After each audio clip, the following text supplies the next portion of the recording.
Welcome back to the deep dive. Today, we are doing something a little different. We're taking a single stack of sources, but we're focusing it entirely on just four Yes, words, full words, yeah. found within one single short sentence from the Gospel of Mark. It really is an exercise in depth, not breadth. We are zeroing in on Mark chapter 1, verse 30. And the phrase is, they immediately told Jesus about her.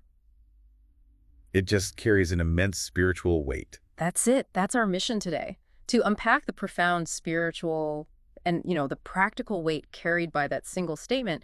This isn't just a historical footnote. Our sources argue this phrase is, well, a fundamental blueprint for daily dependence. It is. And frankly, it challenges most of our modern instincts. It really does. And to appreciate the weight of those four words, we absolutely have to set the scene. Oh. This whole moment takes place in Capernaum, and it's right after this explosive day of public ministry for Jesus. Right. He was just in the synagogue. Exactly. He'd just been teaching, and the sources highlight. He taught with an authority that was just new and arresting to people. Yeah. And then he cast out an unclean spirit. So Hmm. there's widespread astonishment. So you have this high-octane public event, this massive display of power and authority, and then they just, transition back to the quiet domestic space of Simon Peter's house? That's the shift. I mean, imagine the disciples and Jesus were anticipating some quiet, maybe some rest, a meal after that intense Sabbath. You think so? Okay, let's unpack this.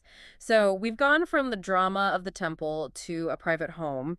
What situation greeted them the moment they arrived? Well, that expectation of rest and quiet was immediately replaced by a need waiting for them, literally at the door. And what was it? Peter's mother-in-law was lying in bed with a fever. So this isn't the kind of problem that makes headlines. It's quiet. It's domestic fragility. And context here is everything, especially the cultural context. Our sources really emphasize that we can't just map a first-century fever onto a modern-day illness. Not at all. Something you treat with over-the-counter medicine. Precisely.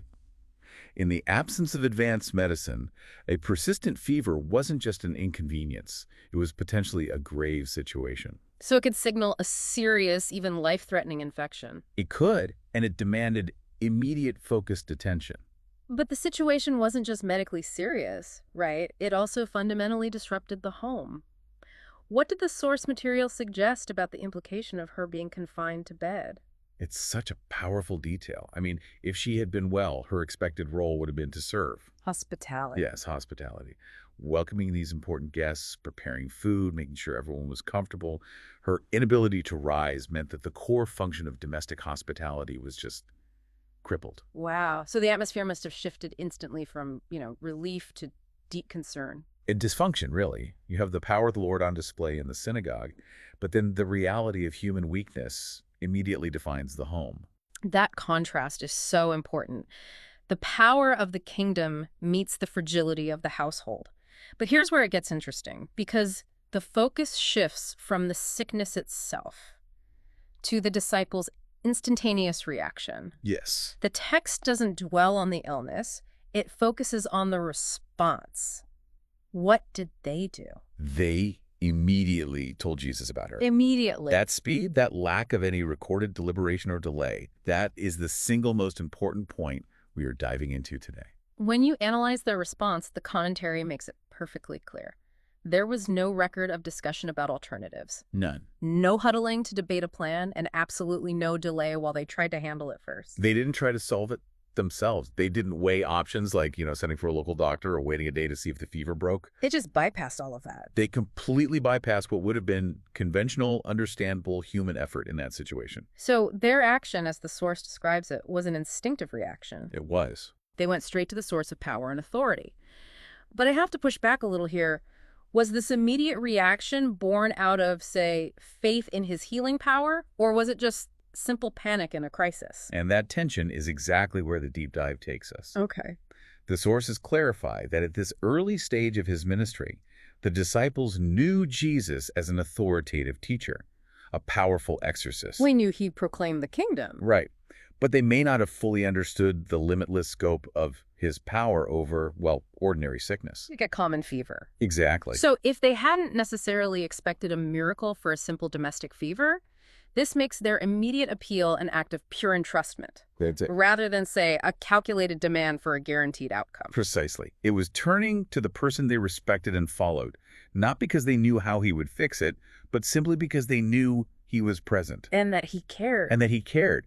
The material actually defines this as reflexive trust. Their default response to trouble, regardless of its size, had already shifted. And that, I think, brings us to the first major lesson here.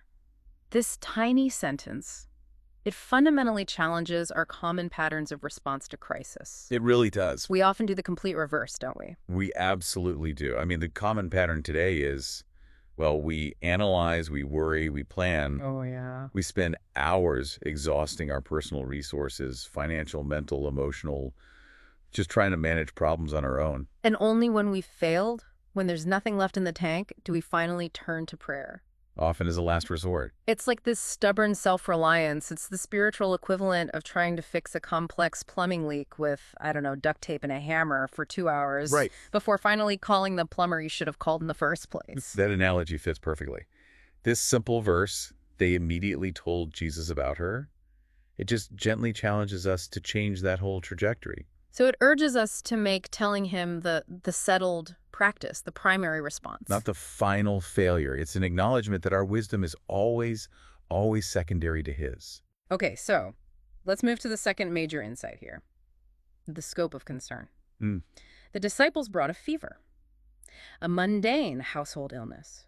The source emphasizes the importance of telling Jesus about what concerns us, regardless of how big or small it seems. They didn't filter the problem. They didn't assume the fever was, too small, too ordinary, or too domestic to bring to him. And that's a hurdle for us, I think. It is. We tend to only reserve him for the massive, life-altering crises. But the contrast here is so stark. They had just witnessed a demon cast out in the public synagogue, a high-stakes spiritual warfare situation. Right. Then they bring him a fever. And what's fascinating here is the synthesis the source provides. The Lord's attention is not compartmentalized. Nothing that affects his people is insignificant to him. The fact that his power was available in the public square for this dramatic exorcism, but also in the quiet, dusty home for a simple fever, that tells you everything. It tells you everything about the scope of his compassion. It does. It tells us his sovereignty isn't just cosmic, it's granular. He is not inconvenienced by the small things. Exactly. And when we withhold our small, irritating daily burdens, the anxiety over an unpaid bill, the frustrating tech issue, a conflict at home, we are essentially saying, I'll handle this minor detail myself.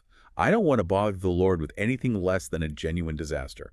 And the modern application for you, the learner, is so powerful because, while unlike the disciples, we don't need to be physically near Jesus to speak to him. Right.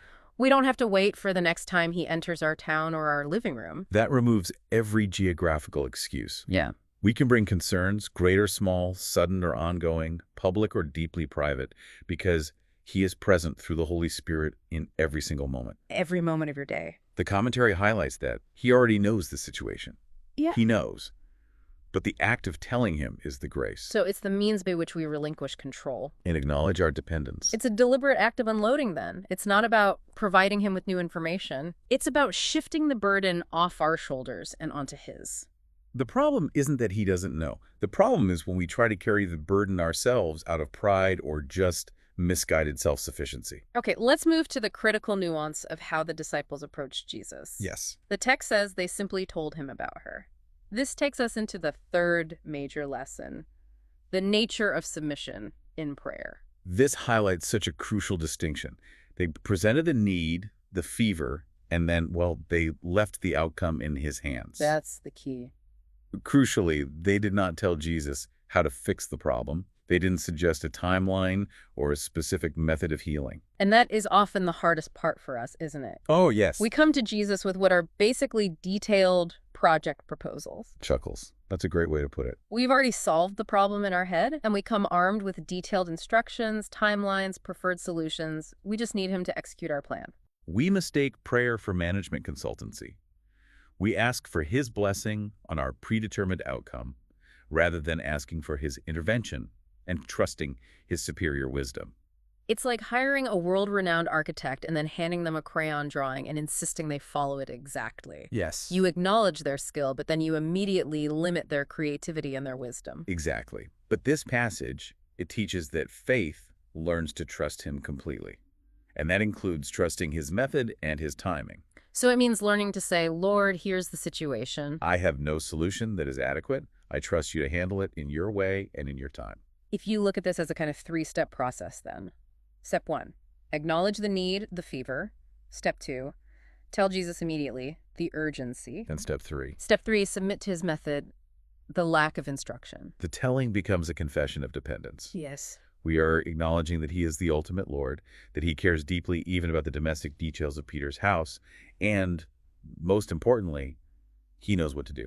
Even when we do not have a clue. Right. It forces us into a posture of humility in that moment of need, admitting that his power and wisdom vastly outstrip our best human problem-solving skills. It moves the burden from our finite ability to his infinite capability. And if you apply that to daily life, it revolutionizes how you manage stress. It has to. If you truly trust him to handle it his way, the crushing weight of having to figure out the solution it drops away. You're simply responsible for the immediate telling. The solution belongs to him. So let's wrap this deep dive by summarizing the core takeaway for you, the learner. The source encourages making Mark 1.30 a daily blueprint for dependence. The reality is that life is relentless. It will bring one problem after another. Always. Some will be small and irritating, a household fever. Others will feel absolutely overwhelming, and many will catch you completely off guard. And you often won't know how to respond. In all those moments, the invitation is to make the disciples' response a settled practice. Don't wait until your strength is gone or hope feels thin or until you've analyzed the problem from every possible human angle. Just turn to him first. Make the immediate telling your default setting. We can start building that habit today. Yes. When anxiety rises over a meeting or an unexpected bill, tell Jesus immediately.